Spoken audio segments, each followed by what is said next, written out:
I'm about to share with you one simple, life-changing trick that's gonna guarantee that you never play wrong notes when soloing ever again. Bold statement, I know, but stick with me and you'll see what I'm talking about. And don't forget, stick around till the very end of the lesson because I've got a free gift for you and your guitar that you're gonna love. All right, now let's get into it. So, what is a simple trick I'm talking about? It's something I call the 2-fret rule. And if you follow this 2-fret rule, this is what it tells you. No matter what you're playing on your guitar, no matter what key you're in, no matter what scale you're using, no matter where you are on the fretboard, if you happen to stumble across some wrong notes, you are always going to be within 2 frets in either direction of a note that is in key or a correct note. So what does that all mean? Well, I'm going to demonstrate it for you. I'm going to use a variety of backing tracks with a variety of different musical styles, different musical keys, just to prove the point that no matter what you're doing when you're improvising, if you find yourself getting lost, just know that you are within 2 frets of the right note. And what I mean by the right note is a note that is in key. Whatever given key you're playing in, you're going to find a proper note. So we'll start with a blues backing track. This is an up-tempo shuffle in the key of C. I'm going to be sticking with C minor pentatonic, and I'll kind of like accidentally venture out and kind of, stumble around. And just if I find myself being lost, I'm going to think, okay, I can go either 1 to 2 frets up or 1 to 2 frets down, and I'll find the right note. Check it out.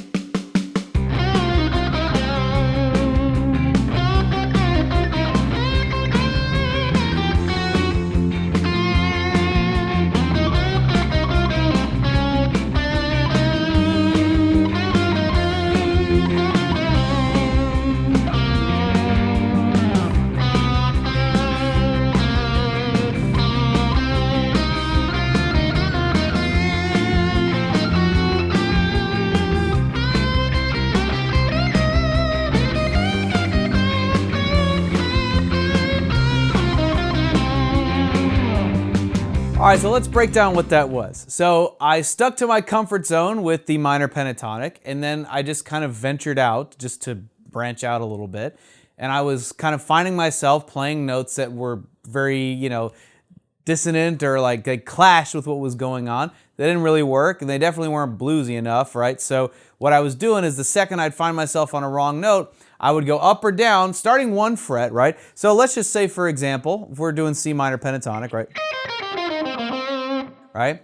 So let's just say we're in C minor still, or we're playing the C minor pentatonic, and then I just want to pick a random note on the fretboard, right?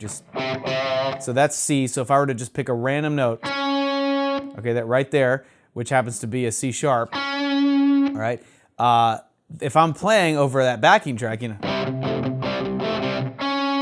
that's not gonna work, right? So if I hit that note, I'm like, ooh, that don't work. I could try going down a fret, and that worked. Right? It just happens to be the root note right there. Or I can do like...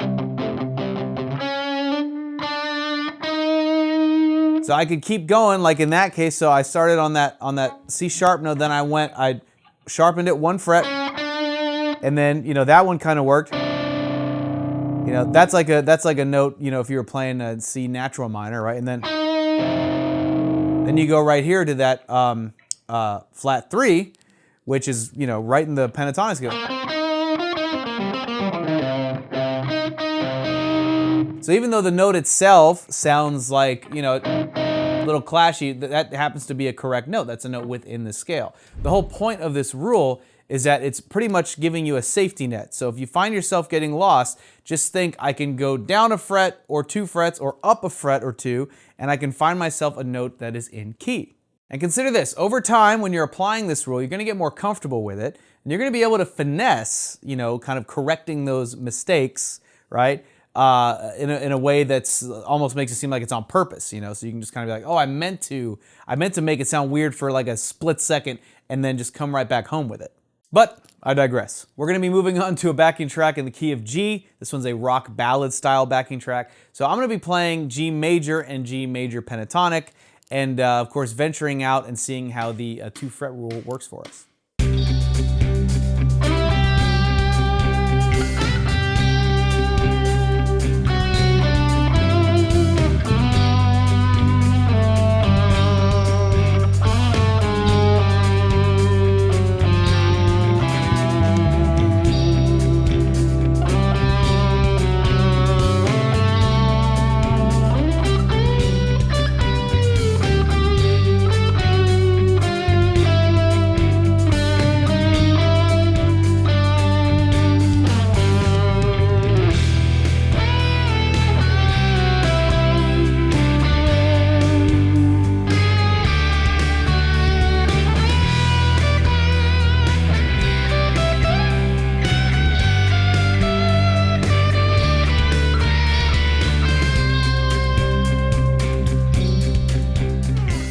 right there, same deal. Just sticking with what I knew with the scales I was comfortable with, And then of course, when I ventured out, I was like, oh, okay, so this is working. Oh, that's not working. Oh, there we go, fixed it, So again, I'm kind of trying to do it a little bit slower just to kind of show you how this process tends to start. So when you start using the 2-fret rule, it's going to be a little slow, but you can almost think of it's like a knee-jerk reaction to correct yourself. And over time, like I said, you get more comfortable with it, you get faster at it, and you'll be able to finesse getting through those wrong notes a whole lot better and a whole lot quicker. Now for this final example, we're really going to be shifting gears and we're going to be doing a much heavier hard rock / metal kind of backing track in the key of E. And I'm going to be using mostly E natural minor and E minor pentatonic. So let's see how it works in this style.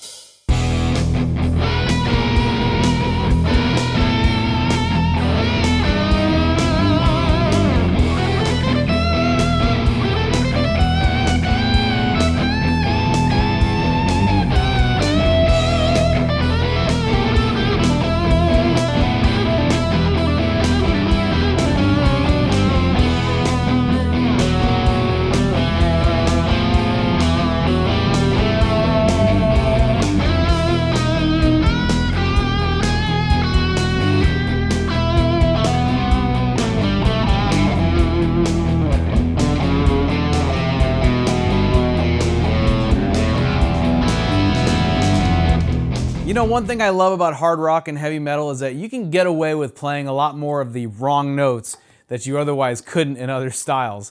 With that particular track, you could play harmonic minor, you could play Locrian, there's all kinds of different scales and modes that you can draw from that would work over a track like that, which kind of made a lot of the wrong notes I was playing not sound so wrong.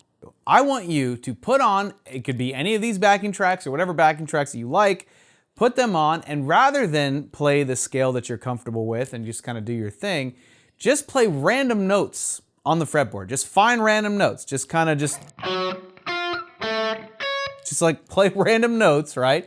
And then kind of see where they land. If you happen to land on a wrong note, right, over whatever backing track you're playing over, apply the 2-fret rule.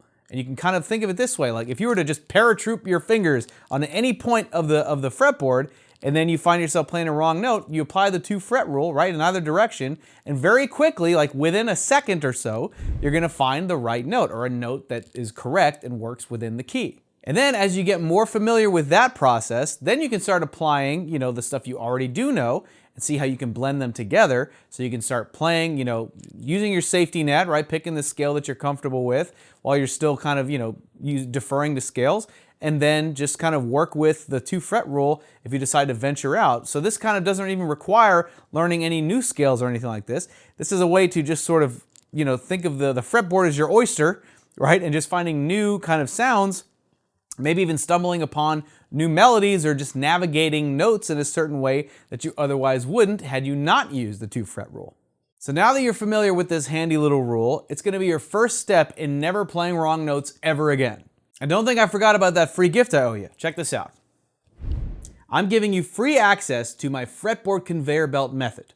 This has literally helped thousands of guitar players online learn how to navigate the fretboard, play awesome solos, and just overall get comfortable playing your guitar. And this 2-fret rule that you've learned today is going to be a perfect addition once you get my fretboard conveyor belt method down. So I'm expecting you to have a hell of a lot of fun with this. So be sure to click here to claim your copy or check the link in the description box. And with that said, I want to thank you for hanging out with me today. I hope you've enjoyed this lesson as much as I've enjoyed bringing it to you. I'm Eddie with Guitar Mastery Method, and I look forward to seeing you in the next lesson.